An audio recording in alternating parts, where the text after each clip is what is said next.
Imagine the scene in Moscow's planning rooms. 110,000 soldiers, whole armies, committed to taking just one city, a vital city. POKROVSK. Exactly, Pokrovsk. The summer was meant to be it, the decisive blow. Pokrovsk falls, Donetsk crumbles, the war swings Russia's way. Biggest offensive plan all year. A massive undertaking, huge stake. And yet, here we are, almost October, the city's still standing. But here's the kicker, the real twist. Russia didn't just fail to take it. Oh no, they walked right into a trap. A tactical masterpiece, so devastating, so fast. They completely flipped the script. Totally. Now thousands of their troops are running, or worse, trapped, stuck in these little pockets, being picked off systematically by drone swarms. It's not just a failed attack, it's an encirclement. We're seeing these lethal cauldrons forming. Pockets of death, essentially. Shut off, facing this awful choice, surrender or die. And the story of how they got lured in, how they got trapped, well, that's even more explosive. It really is an incredible reversal, a textbook case almost, of how modern tactics, information dominance, can just dismantle sheer numbers. The figures we're seeing are, well, they're staggering. Welcome to The Military Point, your ultimate source for sharp insights, analysis, and updates covering today's most important topics. We are diving deep into the source materials shared with us today, really focusing on this incredible shift near Pokrovsk. It's quite the story. It is. And before we continue, tell us in the comments where you're watching from. We'd love to know. And hey, don't forget to like this video and subscribe for more updates. Okay, let's unpack this dramatic turnaround on the front lines. Right. So the foundation here is understanding why Pokrovsk is so important. This isn't just some random town. It's the key logistics hub in the western part of Donetsk. The main artery, basically. Pretty much. If Russia gets Pokrovsk, they control the last major operational rail lines, the highway networks that connect the rest of Ukrainian-held territory in that whole region. It's a linchpin. And Russia knew this, obviously, which explains the massive commitment. Sources confirmed around 110,000 soldiers dedicated just to this operation. That's a core-size force aiming to punch right through. They fully expected to take it. They called it a fortress city, but the plan was to have it by the end of summer.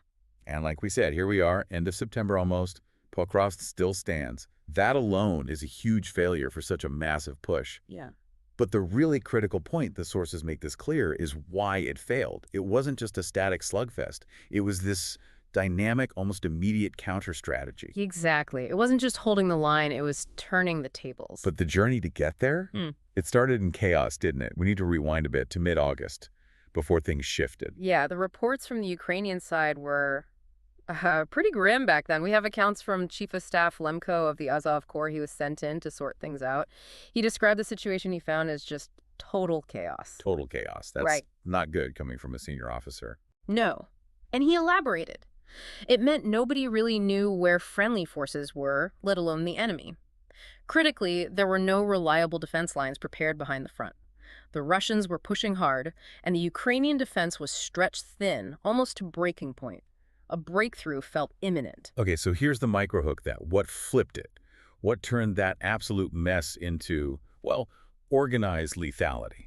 The deployment of one specific unit, highly motivated, experienced, the Azov Corps. Specifically, the 1st Army Corps of the National Guard of Ukraine. They arrived mid-August. Azov, okay, so what was their mission? Just plug the gaps. Well, yes, reinforcing the sector was job one, obviously. But the second part, the tactically crucial part, was coordination. They were tasked with integrating intelligence, getting all those different brigades already fighting there to work together. It wasn't just about adding guns, it was about adding a central brain. So it wasn't an immediate counterpunch, though? Not straight away, no. Lemko actually noted their first week was almost entirely focused on intel gathering, synthesizing everything, building an accurate, real-time picture of the whole battlefield. That commitment to situational awareness, that was the pivot. Understanding the battlefield before reacting. Makes sense. Once they knew exactly where the enemy was, where the weak points were, where their own scattered units were positioned, the chaos started to dissolve. They could finally plan coherently. And then the counterattack started. Then, within days, that intelligence let them shift. They went from just trying not to lose more ground to launching organized counterattacks. But, and this is key, these weren't the kind of human wave assaults Russia often uses, the sort of meat grinder tactic. What then? They shifted straight into what we're calling the cauldron strategy. And this is where you see the real tactical depth, the planning kicking in. Okay, the cauldron strategy. Let's break that down. Right. This marks a fundamental shift. Away from attrition warfare Both sides just grinding each other down towards true maneuver warfare. Maneuver warfare. Alemko actually drew a pretty intense historical parallel. He compared this clever active defense to tactics not really seen, in his words, since the Kursk invasion. Oh, of course. Yeah. Okay, for listeners, that's World War II, Mhm. one of the biggest tank battles ever. Soviets let the Germans advance into a trap, bled them dry against deep defenses, then launched this massive counterattack, decisive on the Eastern Front. Precisely. The core idea is similar here. Avoid the head-on fight that Putin seems to rely on, the one designed to just drain Ukrainian manpower and ammo. Instead, the goal is to maximize the enemy's exposure, isolate them, then destroy them systematically without needing huge forces for a direct assault. It's surgical. Surgical, not blunt force. Okay. Okay. So how do they set the trap? You mentioned two coordinated parts working together. That's right. So on the ground, the Ukrainian forces aren't just pushing straight back. They're using fast-moving units to establish blocking lines. They're pressing hard in specific areas, like the Dobropilya sector. Neuropropilia, got it. They're essentially carving up the Russian offensive lines. They identify where the Russians have pushed forward furthest, these salients, these fingers reaching out, and then they move fast to close the gaps behind them. Ah, so they let them advance, almost, Mhm. and then cut them off from behind, using their own speed against them. Exactly that. Cutting off supply lines, cutting off retreat routes that those advancing Russian units assumed were secure. This creates isolated pockets, tactical encirclements. That leads to the second part, the drones. Immediately, once a unit is isolated, the second part kicks in with terrifying efficiency. The drone swarms. They create what sources are calling the kill zone. Kill zones. Imagine you're a Russian soldier trapped in one of these pockets. Your instinct is to try and pull back, right? Move through the terrain you just advanced through. But that terrain isn't safe anymore. It's now what they call the lethal gray zone. Lethal gray zone. Okay. Any movement, day or night, individual soldier, small group vehicle, it's immediately spotted by drones, tracked, and then, well, annihilated. Escape becomes almost impossible. Suicidal, really. Wait a minute. They've managed to create 3 separate cauldrons just in that Dobropilya sector alone. That sounds like more than just a few lost quads. We're talking significant numbers trapped. Lemko confirmed it, pointing to maps for reporters. Here, and here we cut them off. They are tactically encircled. We could be talking hundreds of soldiers, potentially several battalions worth of fighting strength, just stuck, cut off entirely from the main Russian force pushing towards Pokrovsk. Hundreds trapped.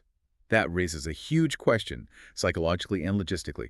How long can they possibly hold out with no support? And that leads directly to the next point. Russia can't just abandon hundreds of its soldiers, can it? They have to try and resupply them or reinforce them, break the encirclement. So how is Ukraine stopping that? If they're encircled, surely Russia tries to punch through from the outside. And that's where the lethal gray zone concept really shows its teeth. It's not just about trapping those inside. It's about aggressively defending the perimeter of the cauldron from the outside. The area between two key positions, Razin and Boykivka, is a grim example. So the drones aren't just watching the guys inside. They're actively hunting anything trying to get to them. Absolutely. It's active interception, constant patrol, every inch. Any support heading towards those trapped troops could be an armored column, a supply truck, even just a small infantry patrol trying to sneak through it gets intercepted. Yeah. Engaged. Often just obliterated long before it even gets close to the cauldron's edge. Wow. The goal, as one source put it, is no gaps in the cauldron. It's this combination, maneuver defense on the ground, sealing the pocket, and this technological air dominance making any relief effort incredibly costly, likely fatal. It really sounds like the second a trapped soldier tries to run, or a resupply truck even starts its engine heading that way, their life expectancy just plummets. This level of tactical lethality scaled up like this. It feels new for this conflict. It's brutally effective, and we have very specific documented examples of how this works in practice. The battle for Pankivka provides a chilling case study. Right, Pankivka. Also in that Dobropilya sector you mentioned. Let's dive into that specific fight. Okay, so Pankivka was a small village, but strategically useful. Ukrainian troops, led by Azov, pushed south and forced the Russian occupiers out. The Kyiv Independent reported its liberation around September 15th. This was important because it took away a staging ground Russia was using for its deeper push towards POKROVSK. Makes sense. Take away their forward bases. Yeah. And Russia tried to take it back. They did, but the attempt was described as weak, Almost pitifully so, actually. It really shows how stretched their resources were becoming in that area, even after committing that huge initial force. They only managed to scrape together 4 infantry units and a single Marine regiment for the counterattack. That's not much of a counterpunch. And here's the thing. That counterattack never even reached Pankivka. It got stopped cold. And this is where some visceral details emerge from the source material, particularly RFU news footage. What did it show? It captured the aftermath of one specific engagement, a small Russian unit, just 10 soldiers moving towards Pankivka. And the drones found them. Instantly, a drone swarm descended. The footage suggests it was incredibly fast, brutally precise. Over in seconds, 9 out of the 10 soldiers were killed right there. 9 out of 10. Yeah.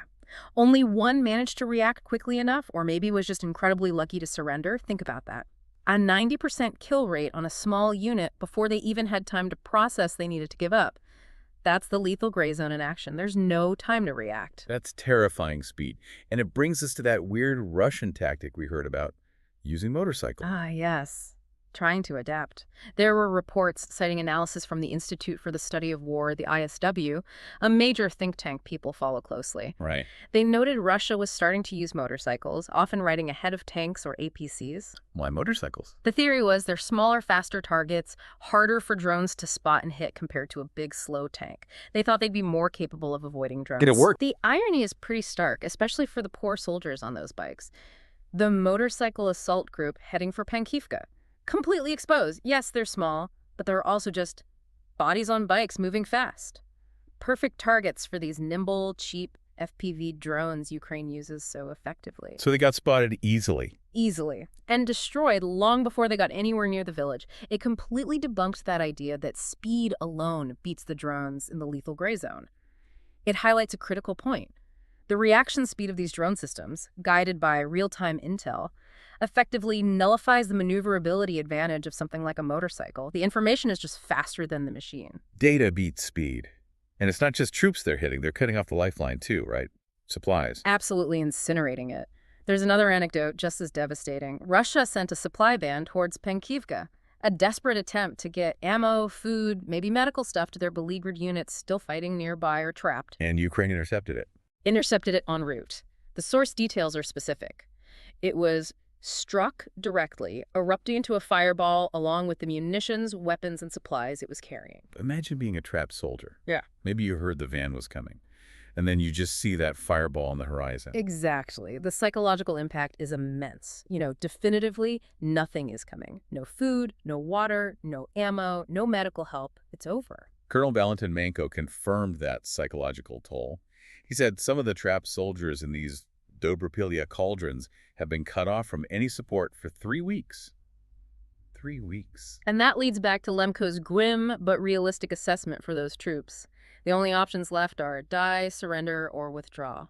And withdrawing means trying to run that gauntlet, the lethal gray zone we just talked about. Which, as we saw with the motorcycle unit, is often just another way to die. This whole operation isn't just tactical success, it's logistical strangulation and psychological warfare, executed with chilling precision. The Russians are paying an incredibly high price for, frankly, poor situational awareness and sticking to predictable attack patterns. Okay, so we've seen the mechanism, the specific brutal examples. Let's zoom out again. Quantify this. What does this success look like on the map? Are these maneuvers actually gaining significant ground? They are. President Zelensky publicly called the operation an important success. He initially claimed Ukraine had liberated about 160 square kilometers. That's roughly 62 square miles just outside Dobropilia. 62 square miles. Okay. That's not insignificant. That's like the size of Washington, D.C., roughly. Exactly. It's a substantial chunk of territory. He later clarified that statement slightly, saying a further 170 square kilometers were cleared. That means enemy forces pushed out, but maybe final consolidation, demining, that kind of work is still ongoing. Still, it points to significant forward momentum. That's huge progress, especially in an area Russia poured 110,000 troops into conquering. So how many settlements overall since Azov arrived and this strategy kicked off? The tally since mid-August, when Azov arrived and the shift happened, is impressive. Ukraine's POKROVSK forces have reportedly liberated 7 settlements outright and cleared a further 9. So 16 villages or key positions taken back from Russian control. 16 reversals. And the cost to Russia for losing these places. We mentioned casualties earlier. The numbers are stark and seem verifiable. Since this tactical shift began, estimates put Russian losses in the Pokrovsk area alone at around 2,500 casualties. 2,500. Wow. And of those, sources suggest about 1,500 soldiers are confirmed killed.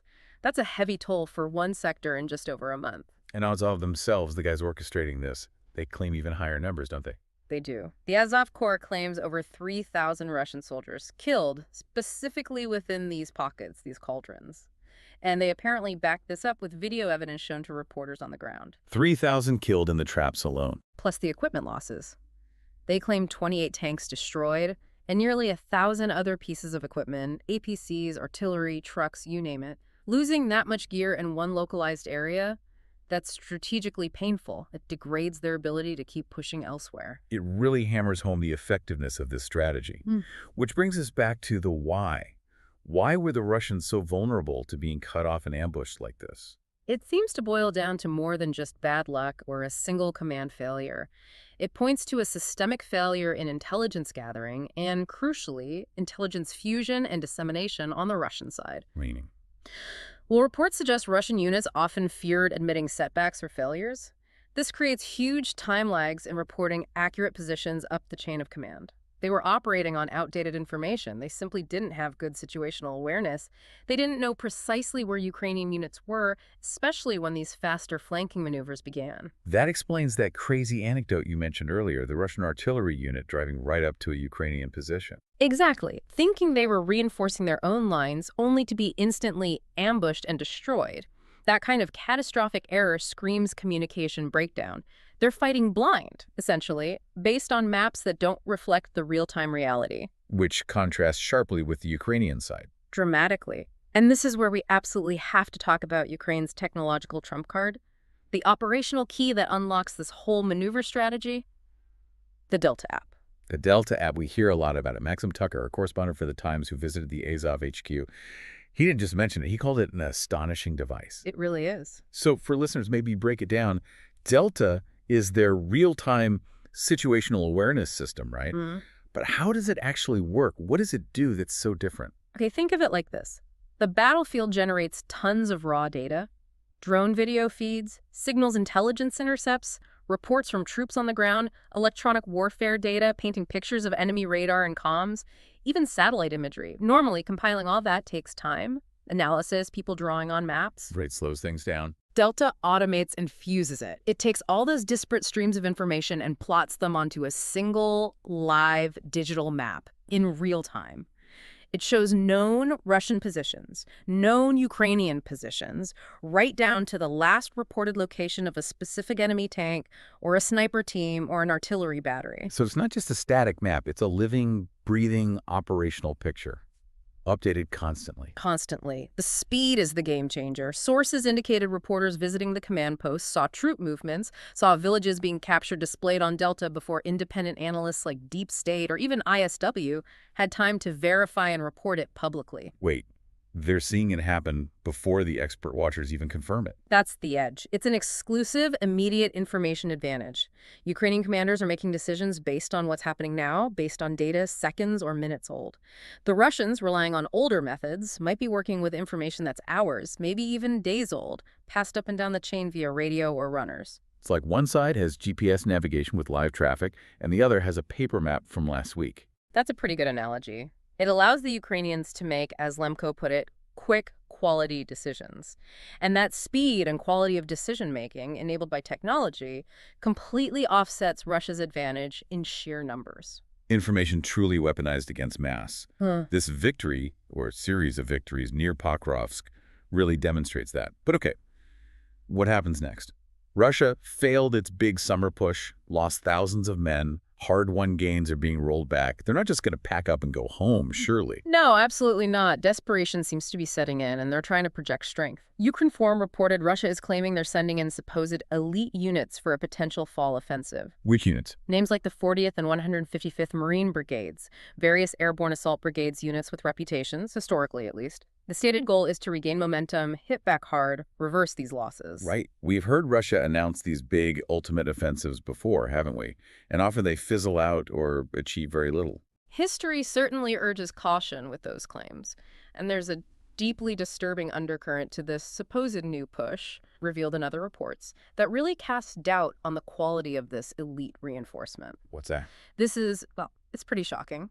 The Telegraph reported that Russia is actually deploying troops known to be suffering from serious infectious diseases. Sorry, what kind of diseases? The report mentioned a range, including hepatitis, even HIV. Hold on.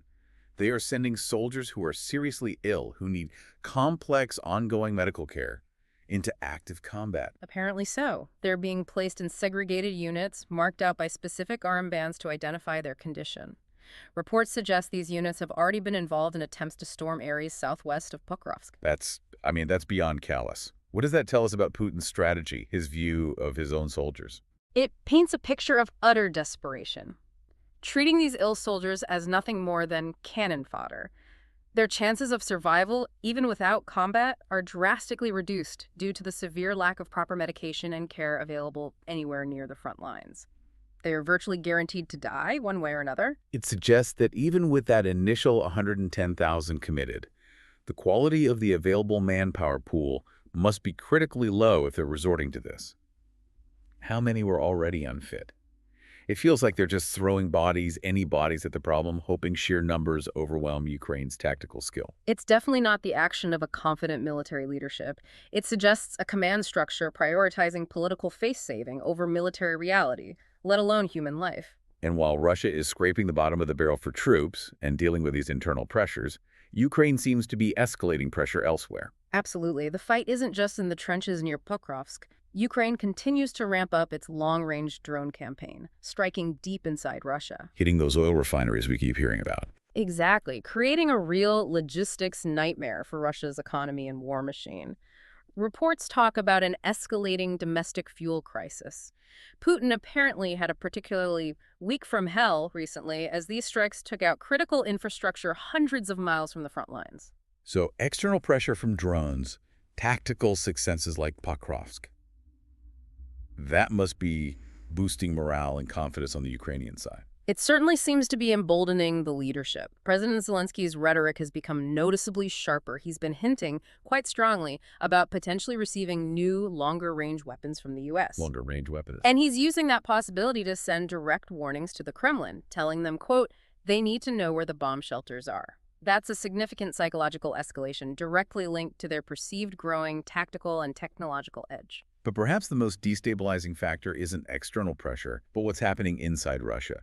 The sources mention Putin's recent moves, promotions, purges. Yes, this is potentially huge. We're seeing reports of Putin promoting close relatives like his cousin being appointed as a deputy defense minister. At the same time, there are ongoing purges within the Ministry of Defense structure. That doesn't sound like routine reshuffling? Promoting family into top defense jobs? It screams mistrust, isolation even. Putin seems to be relying on family loyalty over competence or long-standing alliances within the military and political establishment. It suggests he feels he can no longer fully trust the very apparatus, often riddled with corruption that usually benefits from the system, to actually run the war effectively. Putting family in charge. That's a classic sign of autocratic weakness, isn't it? It must be sending shockwaves through the Russian elite. You have to assume so. They see these purges often framed as anti-corruption drives, and they must be wondering, when will the spotlight turn on me? On my network? It creates massive uncertainty and instability right at the top, precisely when Russia needs coherent, unified command more than ever. So we're left with this stark contrast. Ukraine, leveraging information, technology, clever maneuver warfare, turning a massive Russian offensive into a series of deadly traps, proving, maybe, that smarts can beat sheer mass in modern war. While Russia seems to be doubling down on mass, even using terminally ill soldiers, while simultaneously showing signs of severe internal instability and mistrust right at the very top, promoting family, purging others, it signals systemic problems. This whole situation in Pokrovsk is a stunning tactical victory for Ukraine. But it's still just one part of a huge, long front line. The big question remains, can Ukraine scale this up? Can they leverage this success, this model, into broader long-term gains across the whole conflict? Or will Russia's sheer, bloody-minded willingness to throw numbers, however poor quality, eventually just grind down these tactical advantages through sheer attrition? That's the critical unknown, isn't it? Can they replicate the Delta advantage, the drone coordination everywhere it's needed? Or do material limits, the sheer scale of the war, make these brilliant local successes difficult to sustain universally? It really makes you think. What do you listening think is the most game-changing element we discussed today? Is it the Delta app and that real-time intel? Or is it the coordinated drone swarms creating those inescapable lethal gray zones? Let us know in the comments. Fascinating questions for the future of this conflict. You've been listening to The Military Point. Stay sharp, stay informed, and we'll catch you next time.